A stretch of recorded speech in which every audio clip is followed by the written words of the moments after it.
अजित पवार गटाच्या बॅनरवर नवाब मलिकांचा फोटो। मुंबईच्या षण्मुखानंद सभागृह परिसरात बॅनरवर मलिकांचा फोटो, चर्चांना उधाण। नवाब मलिकांच्या फोटोवर फडणवीसांना प्रश्न विचारा। भाजपनं मित्रपक्षाचा सन्मान करायला हवा होता।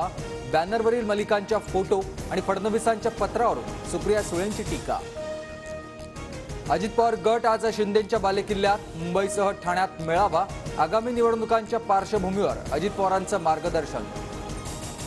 लोकसभेनिमित्त भाजपची आज पुण्यात बैठक। फडणवीस, बावनकुळेंसह केंद्रीय आणि प्रदेश पातळीवरील प्रमुख 60 ते 70 पदाधिकारी हजर राहणार।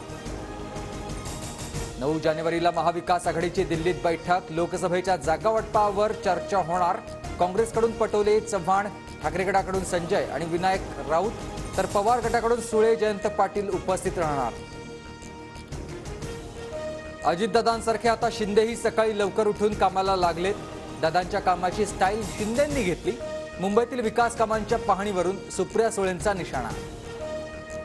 ठाकरे विकास विरोधी, 2.5 वर्ष त्यांनी घरी बसून दिखावा केला, मात्र आम्ही रस्त्यावर उतरून काम करत आहोत। मुख्यमंत्री शिंदेंचा उद्धव ठाकरेंना टोला। राहुल नार्वेकर आजारी पडले, हा देखील एक राजकीय भूकंप। आमदार अपात्रता सुनावणीवरून संजय राऊतांचा टोला।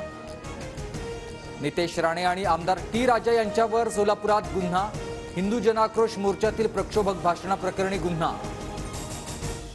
हिंदूंवर वाकड्या नजरेनं पाहिलं तर ठरलेला कार्यक्रम करू। श्रीरामावरील वक्तव्यानंतर नितेश राणेंची आव्हाडांवर टीका। आव्हाडांचा जितुद्दीन असा उल्लेख। सोलापुरात कालच्या हिंदू आक्रोश मोर्चा दरम्यान अज्ञातांकडून दगडफेक। 15 जणांविरोधात गुन्हा दाखल। पोलिसांच्या हस्तक्षेपामुळे तणावपूर्ण परिस्थिती निवळली। तुम्ही अजून थंड का? आव्हाडांनी केलेल्या श्रीरामांची चेष्टा तुम्हाला मान्य आहे का? राम कदमांचा उद्धव ठाकरेंना पत्रातून सवाल। जितेंद्र आव्हाडांविरोधात भाईंदरमध्ये गुन्हा। आव्हाडांच्या राम मांसाहारी या वक्तव्यानंतर बजरंग दलाची पोलिसात तक्रार।